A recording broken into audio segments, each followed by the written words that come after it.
ഇന്ന് നമ്മൾ എത്തിച്ചേർന്നിരിക്കുന്നത് എടത്വ പള്ളി, അതായത് കുട്ടനാട്ടിൽ സ്ഥിതി ചെയ്യുന്ന വലിയൊരു കത്തോലിക്ക ദേവാലയമാണ് എടത്വ പള്ളി. അവിടെയാണ് ഇന്ന് നമ്മൾ എത്തിച്ചേർന്നിരിക്കുന്നത്. എടത്വ പള്ളിയുടെ കാഴ്ചകളൊക്കെ നമുക്ക് കാണാം.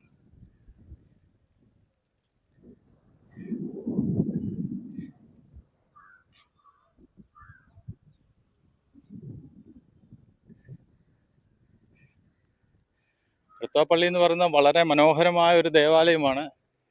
ഇവിടെ പെരുന്നാള് എനിക്ക് തോന്നുന്നു ഏപ്രിൽ 27 തൊട്ട് ആരംഭിക്കും. പെരുന്നാൾ സമയത്തൊക്കെ ഇവിടെ നിൽക്കാൻ പോലും സ്ഥലം കിട്ടത്തില്ല. അത്രയധികം ആൾക്കാർ തിങ്ങിക്കൂടുന്ന ഒരു ദേവാലയമാണ് എടത്വ പള്ളി. ഇവിടെ അനേകം തമിഴ് ആൾക്കാർ വരുന്നതായിട്ട് കാണുന്നുണ്ട്. അതായത് ഈ പെരുന്നാളിനോടനുബന്ധിച്ചൊക്കെ ഒരുപാട് തമിഴ് ആൾക്കാരൊക്കെ ഇവിടെ വരാറുണ്ട്.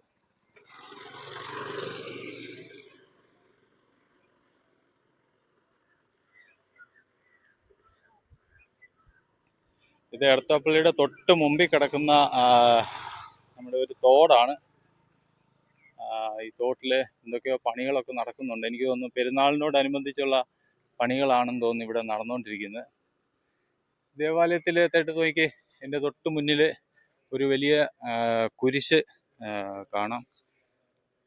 അവിടെ ആൾക്കാർ തിരി കത്തിക്കുകയും, പിന്നെ ഇതിൻ്റെ ഒരു പ്രത്യേകത എന്ന് പറയുന്നത് ഇവിടെ ഒരു കല്ലുകളൊക്കെ വെച്ചിട്ടുണ്ട്, കണ്ടില്ലേ? ഈ കല്ലൊക്കെ ആൾക്കാർ ചുമന്നുകൊണ്ട് പെരുന്നാൾ സമയത്തൊക്കെ നേർച്ചയായിട്ട് നടക്കുന്നത് കാണാം. പിന്നെ ഇതൊരു വലിയ കൊടിമരമാണ്, കൊടിമരം. ഇതിൽ തുണികളൊക്കെ ചുറ്റി വെച്ചിട്ടുണ്ട്. അതൊക്കെ ഓരോ വിശ്വാസത്തിന്റെ ഭാഗമാണ്.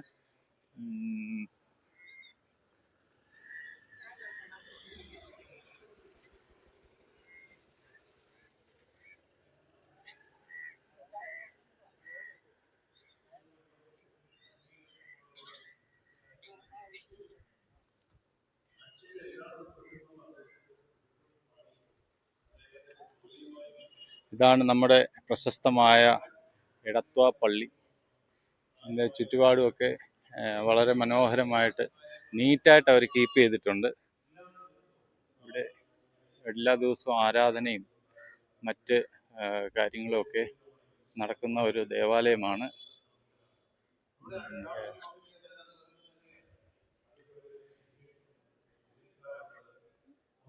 ഇവിടെ ഈ മാസം അവസാനം തൊട്ട് വളരെ ആൾക്കാർ പെരുന്നാളിനോടനുബന്ധിച്ച് പല നാടുകളിൽ നിന്നും ഇവിടെ എത്തിച്ചേരാറുണ്ട്. അതായത് തമിഴ് ആൾക്കാരാണ് അധികം കൂടുതലുണ്ടാവുക.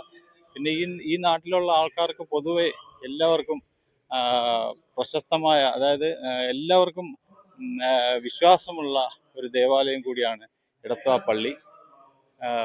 ഇവിടെ ചുറ്റുപാടും ഉള്ള ആൾക്കാർക്ക് ഈ ഒരു മാസക്കാലം, അതായത് ഈ മാസവും അടുത്ത മാസവും ഒരു പെരുന്നാൾ എൻ്റെ ഒരു അനുഭൂതിയാണ്. അതായത് ഏത് സമയത്തും ആൾക്കാർ തിങ്ങിക്കൂടുന്ന ഈ ചുറ്റുപാടുള്ള കടകൾക്കും ഒക്കെ വളരെ ഒരു പെരുന്നാളിൻ്റെ അനുഭൂതിയാണ് ഈ ഒരു മാസക്കാലം ഉണ്ടാവുക.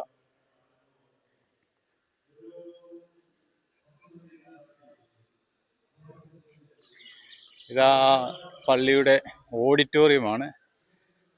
സാധാരണ കല്യാണങ്ങളും കാര്യങ്ങളൊക്കെ ഇവിടെ വെച്ചാണ് നടത്തുക.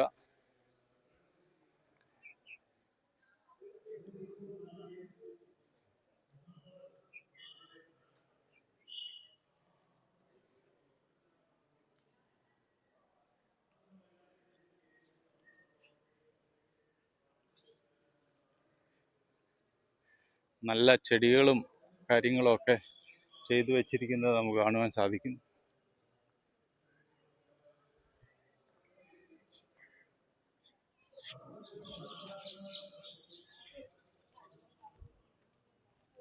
ഇത് ഈ പള്ളിയുടെ തൊട്ടടുത്തുള്ള ഒരു ചെറിയൊരു പൂന്തോട്ടമാണ്.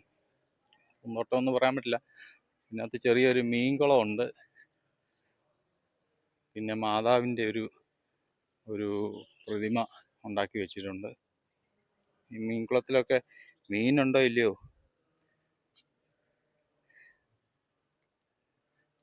മാതാവിൻ്റെ ഒരു പ്രതിമ ഉണ്ടാക്കി വെച്ചിട്ടുണ്ട് ഇവിടെ. ശരിക്കും ഈ ദേവാലയം ഗീവർഗീസ് പുണ്യാളത്തിൻ്റെ നാമത്തിലുള്ളതാണ്.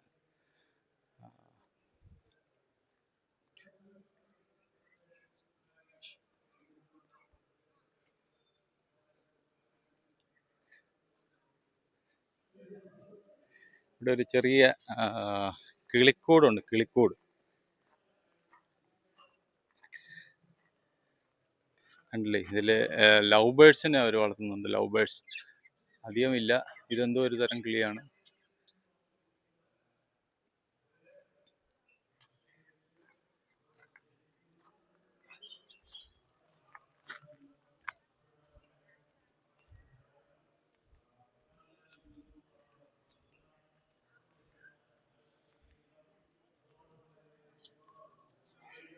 വളരെ മനോഹരമായ ഒരു ദേവാലയം, വളരെ മനോഹരം എന്ന് പറഞ്ഞാൽ അതിമനോഹരമായ ഒരു ദേവാലയം. ആൾക്കാർ മുഴുവൻ, ഈ നാട് മുഴുവൻ ഒഴുകിയെത്തുന്ന ഒരു ദേവാലയം എന്ന് വേണമെങ്കിൽ പറയാം. അത്രയ്ക്ക് ശ്രേഷ്ഠമായ ഒരു ദേവാലയം, എനിക്ക് ഒരുപാട് ഇഷ്ടമുള്ള ഒരു ദേവാലയമാണ്.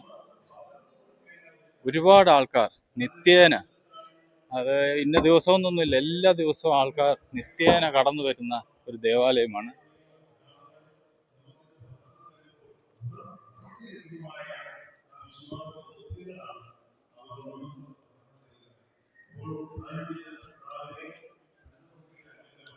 ഇവിടെ ബോർഡ് വെച്ചിട്ടുണ്ട്, ഈ മാസം 27-ാം തീയതി മുതൽ മെയ് 14 വരെ എൻ്റെ പെരുന്നാളിൻ്റെ ദിവസമാണ്. അപ്പോൾ ഒരുപാട് ആൾക്കാർ ഇവിടെ വന്നുകൂടുകയും ഒക്കെ ചെയ്യുന്നൊരു ദിവസമാണ്. ഇനിയുള്ള നാളുകൾ ഈ എടത്വ എന്ന് പറയുന്ന ഒരു സ്ഥലത്ത് ഒരു പ്രത്യേക ജനാവലി തന്നെ കാണുവാനായിട്ട് സാധിക്കും. ഒരുപാട് ആൾക്കാരുടെ വിശ്വാസ കേന്ദ്രമായ എടത്വ പള്ളിയിലാണ് നമ്മൾ ഇന്ന് വന്നത്.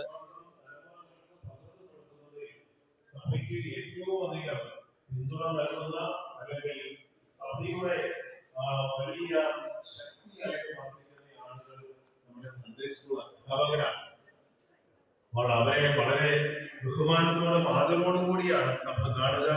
ഒരു ഇടവക അവരെ ആ രീതിയിലാണ് കാണേണ്ടതും കാണുന്നതും. ഇപ്പോൾ ഇവിടെ എന്തോ പരിപാടി നടക്കുകയാണ്, ഒരു അച്ഛന്റെ പ്രസംഗം നടന്നുകൊണ്ടിരിക്കുകയാണ്.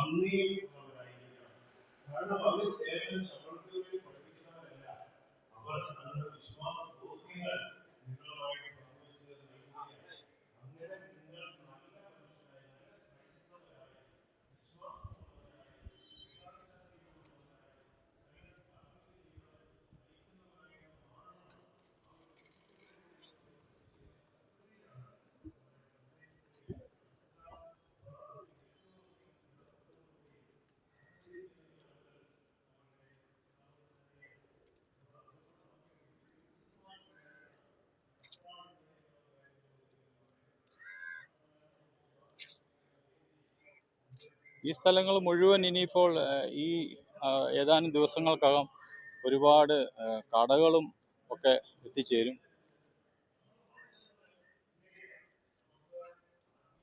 Saint George Forane Church, Koilmukku, Edathua. ഇത് കോയിൽമുക്ക് എന്ന് പറയുന്ന ഒരു സ്ഥലമാണ് എടത്വയിൽ. ഇതിന്റെ ഡീറ്റെയിൽസ് ഒക്കെയാണ് ഈ എഴുതിയിരിക്കുന്നത്.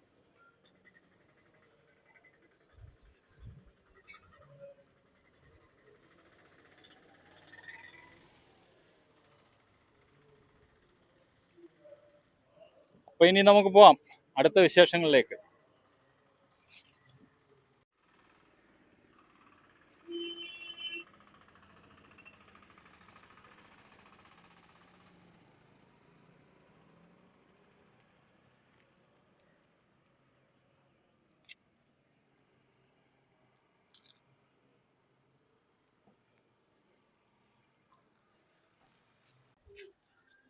ഇതൊക്കെ നമ്മുടെ എടത്വായുടെ ചുറ്റുപാടുമുള്ള സ്ഥലങ്ങളാണ്. എൻ്റെ പുറകിൽ കാണുന്ന ഗവൺമെൻറ് ഹോസ്പിറ്റലാണ്. ഇത് നമ്മൾ പോകുന്നത് എടത്വായുടെ ബോട്ട് ജെട്ടിലോട്ടാണ്. ബോട്ട് ജെട്ടി, അതായത് ഈ എടത്വ പള്ളിയുമായിട്ട് ചേർന്ന് കിടക്കുന്ന ഒരു സംഭവമാണ് ബോട്ട് ജെട്ടി. ഇവിടുന്ന് ഒരുപാട് സർവീസ് വെളിയിലോട്ടൊക്കെ പോകുന്നുണ്ട്. നെടുമുടി ആ ഭാഗത്തോട്ടൊക്കെ ഇവിടുന്ന് സർവീസ് നടത്തുന്നുണ്ട്.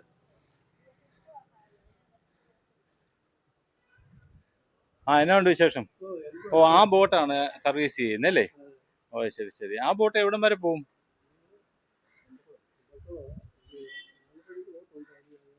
ആലപ്പുഴ അല്ലേ? Okay okay. വളരെ വിലക്കുറവ്, ചാർജ് കുറവിൽ നമുക്ക് ഇവിടുന്ന് ആലപ്പുഴ വരെ പോകാനുള്ള ബോട്ട് സർവീസ് നമുക്ക് ഇവിടുന്ന് ലഭ്യമാണ്. ഇത് നമ്മുടെ അതാണ് ആ ബോട്ട്. അതിൽ ഇരിക്കാനൊക്കെ നല്ല സൗകര്യമുള്ള നല്ല ബോട്ടാണ് ഇത്. നമുക്ക് ഇതിൽ കയറിയാൽ ആലപ്പുഴ വരെ പോയിട്ട് അവിടുന്ന് തിരിച്ചു വരുവാനായിട്ട് സാധിക്കും. വളരെ ചാർജ് കുറവാണ്. ഏകദേശം എറൗണ്ട് ഒരു 50 രൂപ ചാർജിൽ നമുക്ക് പോയിട്ട് വരാനായിട്ട് സാധിക്കും.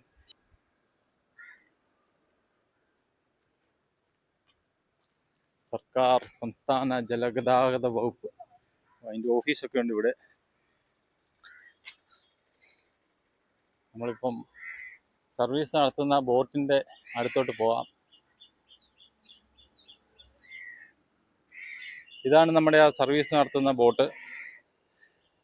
ഇവിടെ നിന്നും ഈ ബോട്ട് ആലപ്പുഴ, നെടുമുടി ഇങ്ങനെയുള്ള സ്ഥലങ്ങളിൽ ഒക്കെ പോയി തിരിച്ച് ഇവിടെ തന്നെ വന്നു ചേരും. ഇത് നമ്മുടെ KSRTC ബസ്സിൽ കയറി പോകുന്നത് പോലെ തന്നെ വളരെ ഇതിൻ്റെ ഒരു പ്രത്യേകത എന്ന് പറഞ്ഞാൽ ചുറ്റുപാട് കാണാൻ നല്ല രസമാണ്. നമ്മൾ ഒരുപാട് ചാർജ് കൊടുത്ത് വലിയ ബോട്ടിലൊക്കെ കയറി പോകുന്നതിലും നല്ലത് ഇതുപോലുള്ള ബോട്ടിലൊക്കെ പോയി കഴിഞ്ഞാൽ നമുക്ക് എല്ലാ കാഴ്ചകളും കാണാനായിട്ട് സാധിക്കും, എൻജോയ് ചെയ്യാൻ പറ്റും.